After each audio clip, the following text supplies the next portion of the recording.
welcome into the First and Football podcast. Today is Wednesday, December 20th, 2023. I am your host, Justin Sutton, here in Green Bay with our fellow co-host, Mike Rosenthal, down in Milwaukee. What up, man? What up? Oh, pretty nice weather out here today, man. It's like 40 plus degrees. I'll take this in December.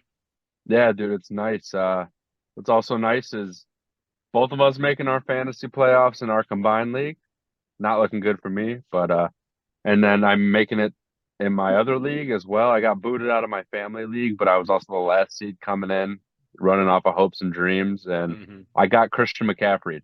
So what can you Oh, do? I yeah. also Christian McCaffreyed somebody else. So Christian McCaffrey giveth and Christian McCaffrey taketh away. That's for sure. I mean, I'm more fortunate money in the enough. league that I have him. So I'm just counting my blessings, dude, that Christian McCaffrey, Justin Jefferson, and Tyreek Hill ain't even in the playoffs right now. And I'm just like, whoo.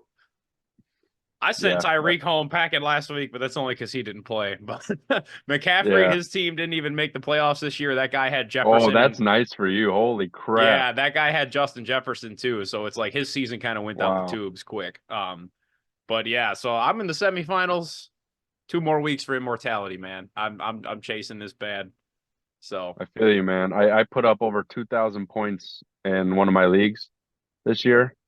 I'm the top dog. I got Dak, I got CD, McCaffrey, Alvin Kamara. I mean, I'm stacked right there. I'm nice. And then I just picked up the Bills defense. nice. So, yeah, actually, a funny little side note before we get started. This morning, I got an email. This trade went down. They tried to pull a fast one. 2 brothers in the league. Even one of the guys was the commissioner. Collusion. There was collusion, and I walked out there. I said, "Hell no!" Trying to trade Madison for Kyron Williams. I'm like, no. What do you guys? Absolutely not. That is straight collusion. Yeah, and I was like, shut that down. I'm like, I'm questioning your integrity here. Yeah. He was like, oh, I wasn't really going to go through it. I'm like, there's no joking around right now. I'm serious about football. Those of us that are that close to the chip, we can't afford to slip, man. Like me personally, this will be my first fantasy championship ever if I can pull this off. So yeah, I'm taking a couple $100 home if I win. I'm not trying to mess around. Yeah, man. Like same here. Our dynasty league, we got money on the line too. It's $50 a head at 16 people. So Yeah, hell yeah, man. All so right. yeah, let's get into Eagles Seahawks Monday Night Football. What a thriller. I mean, just some Monday Night Magic there in Seattle. I mean, that was absolutely bonkers. The line here was Philly -3. We both took that line. We were both wrong. Wow, Drew Lock with the game of his career. I mean, that throw to JSN was everything. I mean, that was just money. I mean, the throws he was making to DK Metcalf, like, dude, Drew Lock, he was on it, man. I mean, he had the young Jeezy vibes going on. He was out there telling dudes to suit up, man. I was loving it. I was loving it. Drew Lock, I would say he had the drive of his career for sure. That final drive was amazing. They finally got DK Metcalf in a big play right there at the end when it was needed most. Yep. And that dime that he dropped in there, man. One of my favorite things about Drew Lock this game, those throws, obviously amazing. Watching this dude sprint down the field, that block ahead of his running back. They didn't even on air that first touchdown that Walker got. They weren't even talking about the fact that Drew Lock was right there blocking at the end. They talked about another block more. But I'm like, this dude's sprinting for his life, ready to throw a block down. That's the energy that I need in my life, man. Oh yeah, that dude, I love that. I mean, he's solidifying himself as a nice backup quarterback in the NFL, which, hey, I'd take that career. So absolutely. I mean, and then you never know. It's like, look at Geno. He's been a career backup, and all of a sudden he's a starter. It's like, Drew Lock could potentially be a starter later on in his career. Like, like kind of a similar, like, everybody looked at Teddy Bridgewater as a bridge quarterback. Like maybe he can go be a bridge quarterback. That's better than just being a backup. You know what I mean? You're making money. Exactly. You're getting paid more in the backup, and you're having probably a little bit more fun. But let's switch to the other side of the ball here, and that's the Eagles, man. I mean, I think that they very easily could have won this game. Like the biggest thing to me was like, why are you throwing a really risky deep ball to AJ Brown into double coverage when you just need a field goal to tie? All you need is like 30 yards, and you have 12 seconds and 2 timeouts. Like the middle of the field is open at that point. Like I don't understand that. And I mean, Jalen Hurts, dude, credit to him. He Like I was watching the game highlights and everything afterwards, and it's like he looked sick, man. Like he did not look right. I give a lot of props to him for going out there in that nasty weather and going to play a football game with basically having the flu. And I don't know what it is, dude, but it seems like every week that the same three people show up on offense for the Eagles, and everyone else is kind of it's suspect depending on the week. Jalen Hurts, Jason Kelsey, and AJ Brown. Those three dudes, they show up every week. You know Yeah. what you're gonna get every week. Like I understand why AJ Brown gets frustrated on the sidelines when he's only getting a couple passes a game. Because I don't know if you look at their offensive trends, but all good things happen when AJ Brown touches the ball. And that's not even me being an AJ Brown, apologist. Like I love AJ Brown. I think he's one of the elite receivers in the league. And it makes me question like why what you have so many weapons. How can you not get this done? Like, I don't like DeAndre Swift as a running back. I don't think he's very good, but he's in the NFL for a reason.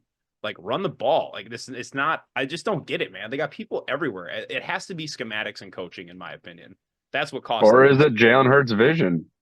Is he not seeing these guys right? I I mean, think I think Jalen Hurts is just like he needs to take another step. Like I heard a very interesting discussion on this the other night, and it was kind of like when Joe Burrow went to the Super Bowl, he came back that next year and he looked like just as good. But that's because he continued to grow. Like defenses played him differently, so like he reacted differently. Jalen Hurts hasn't like taken another step this year like he has been. It's like he's just kind of still at that like he's still at a good spot. He's still playing great quarterback. You know what I mean? Like I don't think he's out here stinking it up. He's obviously not quite as sharp as last year, but like I fully expect the next year he can take another growth step. Like this is kind of a almost a stagnant year for growth for Jalen Hurts. He didn't grow up, but he didn't like regress. He just kind of stayed where he was, and everything around him kind of caught up. yeah. So to me, it more looks That's like very Jalen Hurts plausible. isn't reading things right, and he's just taking off and running. He's getting a lot of rush yards. He's moving his legs a lot.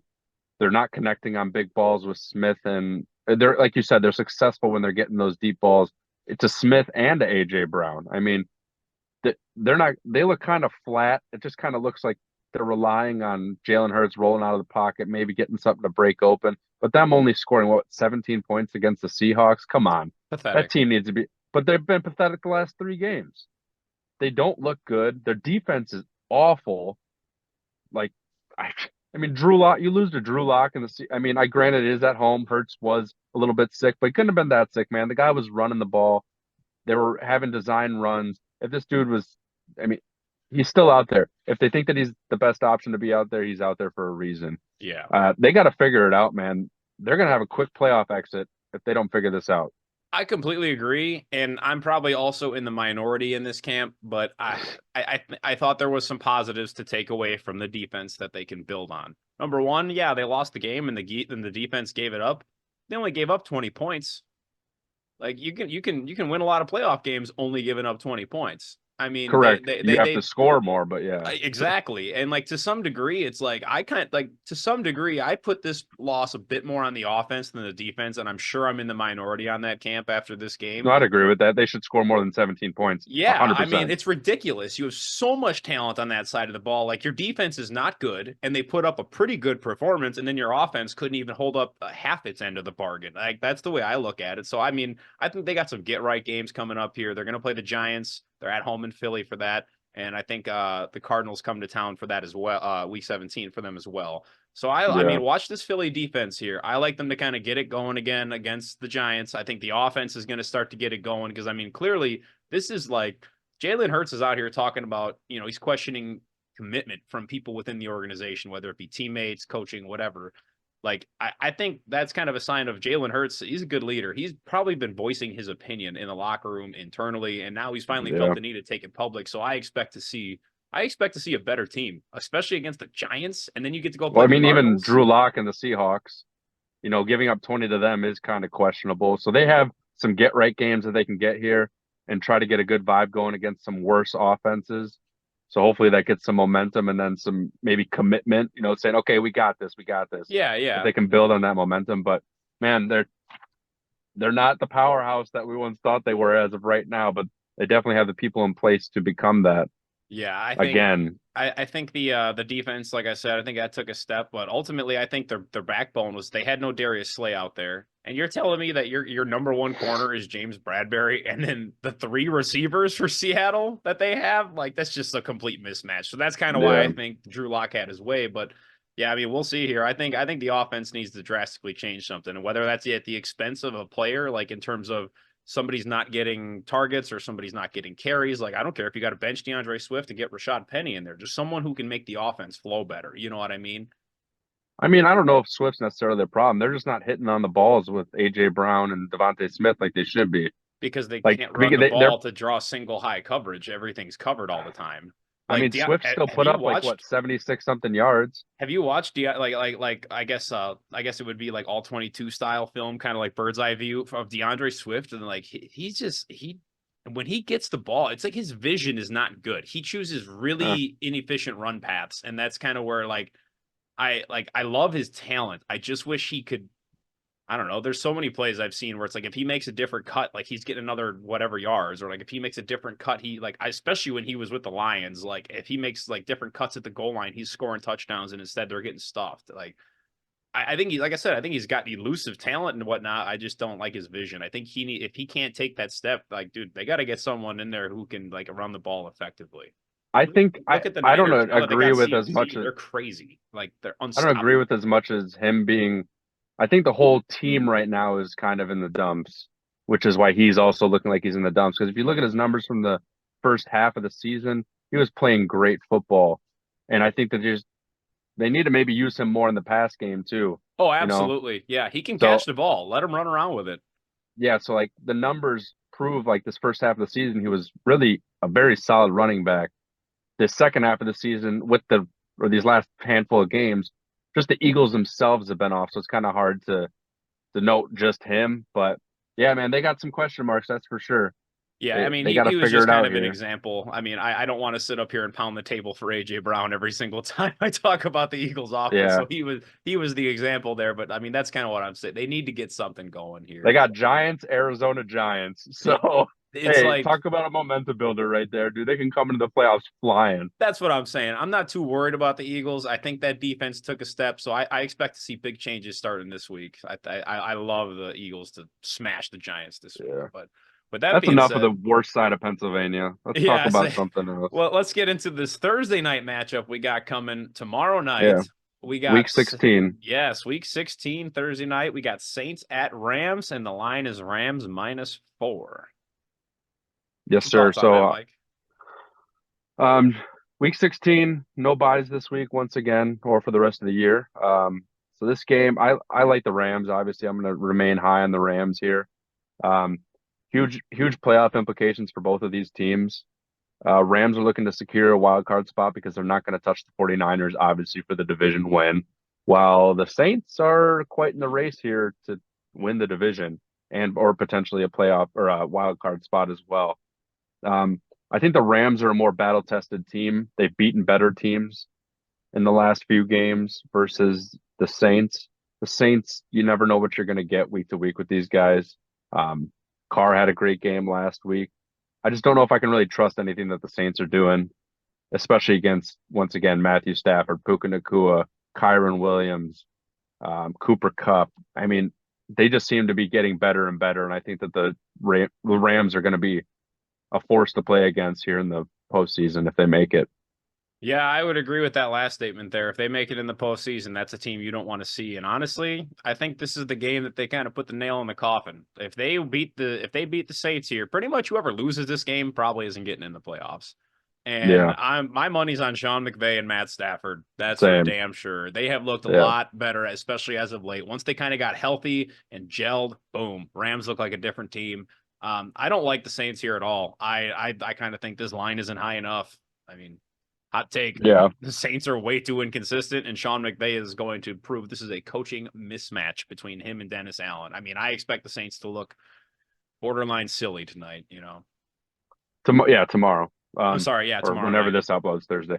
But yeah, I mean the last two games the Saints have won. They've only won two out of the last five. and 2 of those have been against the Commanders and the Giants. I mean, Whoop-de-doo. they've been inconsistent all year. They gave up a 3-possession, 17-point lead to the Packers in the fourth quarter. Like, I mean, that was back in like week 3 against, week 3 Jordan Love. I just don't, this defense was Yeah. supposed to be so good and now it's mediocre at best. I just don't understand. I mean, the Saints have just totally, it's got to be the coaching there, man. That and the combination of the Derek Carr curse. I mean, 9 years in the NFL, you don't have a single playoff win. Something's wrong there, dude. Yeah, we've talked about that a bunch of times about Derek Carr. His stat lines are always weird as shit.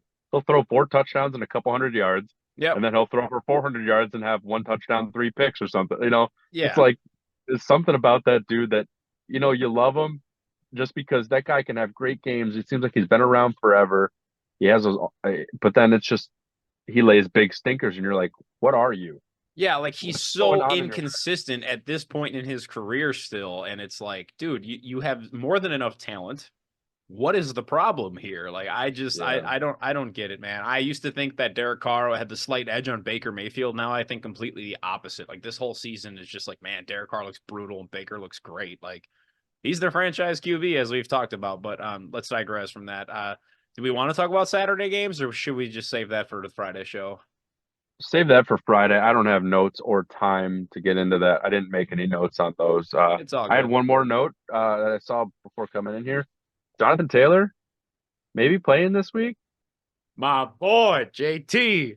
My I oh my, mean, what a ride it's been. I just read a report that apparently he is progressing well and it's barely Wednesday. So he's expected to be present at the walkthrough today. I mean, things are looking good. From what I've heard in terms of on, different podcasts and listening to like different analysts that I trust like a little more than others. And I mean, just some people in like the internet and medical world really seems like Jonathan Taylor's probably going to play this week. I mean, I'm that's what banking I my hear too. fantasy championship on it, so I'm leaving Zach Moss on the bench, and yeah, let's go, JT. That's huge, dude. This season has been so tumultuous for him. If he can come back and just absolutely go off these next couple weeks, he could be a league-winning player. And propel the Colts into the playoffs. I mean, Absolutely. I don't want to play the Colts in the playoffs. Not if they got a healthy JT, absolutely not. Because like Zach Moss is one thing, but like we've kind of seen him get stifled. Like, dude, when you can stop an elite talented guy like Jonathan Taylor, Yeah. like we just saw the Houston Texans stop Derrick Henry, like nobody has ever done before. Like, Old Derrick Henry, but yeah. yeah, he's old. That's what I'm saying. Decrepit It took Derrick him to Henry. be like 30 years old before a team could finally do that to him. It's like I think There's a JT is that type correlation of there. talent. Yeah, like if you get him in the playoffs, man, that is a running back you do not want getting 20 plus carries. Like that's the type of team that'll keep your team cold at offense on the bench, Like Yeah. yeah. Apparently Michael Pittman's probably going to play, so that was totally worth suspending our other safety for the Steelers. This league stinks. The guy should have been ejected, but suspended for the rest of the season is bullshit. And this league stinks. Making an example out of a dude who, I mean, you never hear his name. I don't know what this BS is, but that really pissed me off. But Yeah, I could see like a 1 game suspension. maybe one, yeah. I was a But little shocked to see the rest of the season, and that's like I read further into that, and it's like even if the Steelers somehow make the playoffs, like he's not allowed to come back for that either. I'm like that's wild. Like no, it's bullshit, that's man. It's crazy. I mean, I think there's mutual blame there. Like, could he have made a slightly different move? Sure, but could Gardner Minshew have thrown a better ball? Also, sure. Like, he threw a coffin ball. He yeah, threw a it's coffin ball. mutual blame there. I don't understand how they gave the entirety of the punishment, to the severity of the utmost degree that they did to the defender. That was a little extreme, in my opinion. But I mean, I'm Yeah. glad that they are trying to take player safety seriously. It's like at the end of the day, I still think that was defenseless receiver. I didn't see any head. I mean, I didn't where's see the him. fine for the quarterback? I didn't. I mean, hey, there's something you could bring up. I mean, you know what I mean? Like that's an arguing point. Yeah, Throwing it's a hospital balls can shitty get you fined.